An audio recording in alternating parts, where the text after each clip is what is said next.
তাহসান ভাই recently announcement দিয়েছেন যে তিনি নেক্সট ডে আর কোনো কনসার্ট করবেন না। তিনি গান গাও ছেড়ে দিবেন কিংবা মিউজিক ক্যারিয়ারটা হয়তো ইতিটা হবে। এই প্রফেশনটাকে তিনি যেমনভাবে অ্যাক্টিং ক্লোজ করে দিয়েছেন, তেমনভাবে সিঙ্গিং প্রফেশনটা তিনি ক্লোজ করে দিবেন, এমনটাই তিনি জানিয়েছেন। অভিনয় থেকে একটু বিরতি নিয়েছি, বেশ কয়েক বছর হয়ে গেল গান থেকে অভিনয় শুরু করেছি। আর হয়তো আসা হবে না album, but I will miss you. Just একজন দায়ী ইলাল্লাহ হিসেবে আমি ছোট্ট কয়েকটি কথা বলতে চাই। প্রথমত ফার্স্ট অফ অল এটা বলবো যে আমি খুব আবেগ নিয়ে বলছি তা না, বা আমি খুব আবেগী হয়ে বলছি তা না, আমি বুঝে শুনেই বলছি।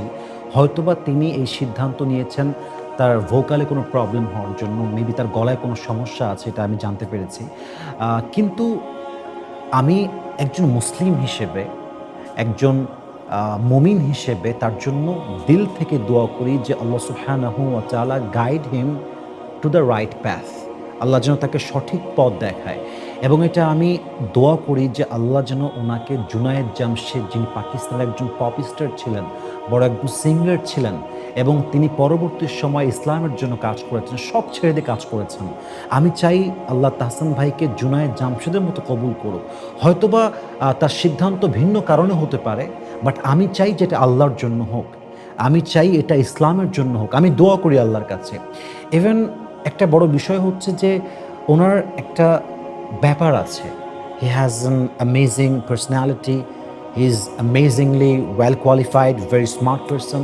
সো এইরকম মানুষগুলো যদি ইসলামের পথে আসে, ইসলামের জন্য কাজ করে, কিংবা একবার বলে যে যেহেতু আমার বয়সের একটা শেষের দিকে আমি আসছি, বা আমার বয়স 45 ইয়ার্স ওল্ড হয়ে গেছে, আমি চাই বাকিটা জীবন আল্লাহর জন্য কাজ করতে, বা দ্বীনের জন্য কাজ করতে, বা ইসলামের জন্য কাজ করতে।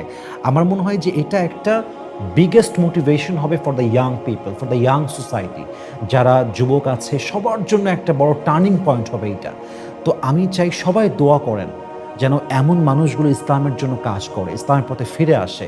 এবং এটার মাধ্যমে আমি সমস্ত সিঙ্গার যারা আছেন, যারা যে প্রফেশনে কাজ করছেন, সিঙ্গিং হতে পারে, অ্যাক্টিং হতে পারে, মডেলিং হতে পারে, সিনেমা হতে পারে, নাটক হতে পারে, whatever it is, whatever the profession you have, আমি সবাইকে বিনীত আবদার করছি, I am being very humble about it, বিনয়ের সঙ্গে বলছি, যে যেখানে আছেন জাস্ট একটা মুহূর্তের জন্য এখন হিসাব করেন এই প্রফেশনটা আল্লাহর সঙ্গে যায় কিনা, আল্লাহর বিধানের সঙ্গে যায় কিনা, আল্লাহ আদৌ এতে খুশি হবে কিনা। আপনি যে প্রফেশনে আছেন এটা কি আপনাকে জাহান্নামের দিকে নিচ্ছে না জান্নাতের দিকে নিচ্ছে? You have to think about it right now. এটা নিয়ে আপনি এখনই ভাবেন। এমনটা যেন না হয় যে বয়স যখন 50 পেরোবে আপনি বাধ্য হয়ে যাবেন এবং you have nothing to do about it, তখন আপনি ভাববেন যে ওকে এখন আমি একটু সময় আছে ফিরে আসি। এই চিন্তাটা বাদ দেওয়া উচিত। যদি আপনাকে ফিরে আসতে হয়, this is the right time.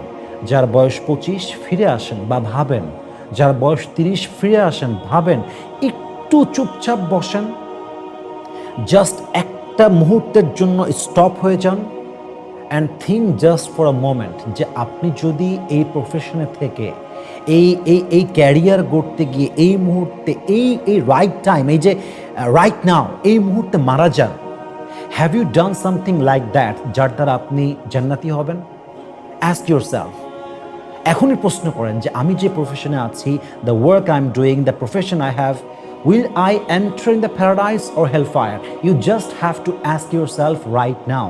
প্রশ্ন করেন যে আমার প্রফেশনটা আমাকে জান্নাতে নিবে না জাহান্নামে নেবে? If the answer is yes, I mean, this profession will help you to enter in the paradise and you are on the right track. If your heart says like that, then this video is not for you.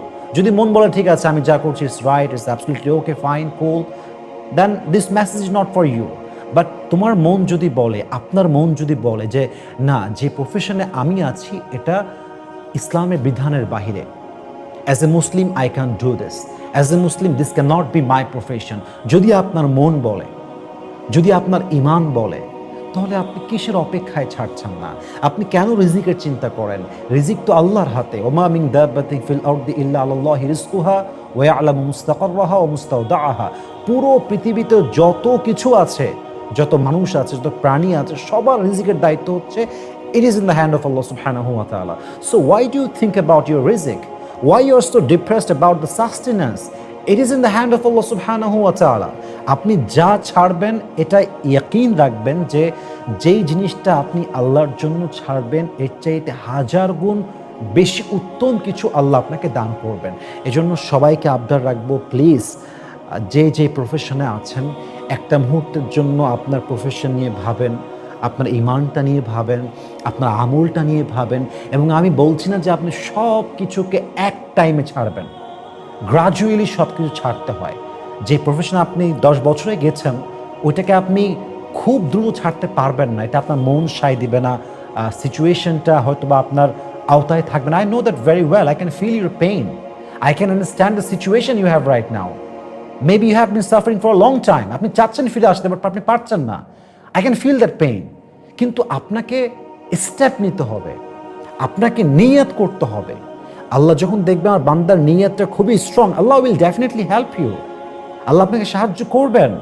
But আপনি নিয়ত তো করেন যে আমি যা করছি এটা হারাম, সো আমি এখান থেকে বের হব, ইট ইজ মাই রেসপন্সিবিলিটি, এবং যেভাবে হোক আমি বের হয়ে ছাড়বো। You should think like this. যদি আপনি এরকম ভাবতে পারেন, নিয়ত করতে পারেন, আপনি যে কোনো প্রফেশন থাকতে পারেন, কিন্তু আল্লাহ আপনাকে বের করে নিয়ে আসবে ইনশাআল্লাহ। যারাই হেদায়েত প্রাপ্ত হয়েছে, সঠিক পথে এসেছে, তারা নিয়ত করেছিল, তারা চিন্তা পোষণ করেছিল, তারা ডিসিশন মেক করেছিল, এবং তারা সিদ্ধান্ত নিয়েছে, নিয়ত করেছে, বাকিটা কাজ আল্লাহ নিজে করে দিয়েছেন। So through this video I would like to drop this message for all the people. Just you have to think for a moment, is this profession connected with Allah subhanahu wa ta'ala or not?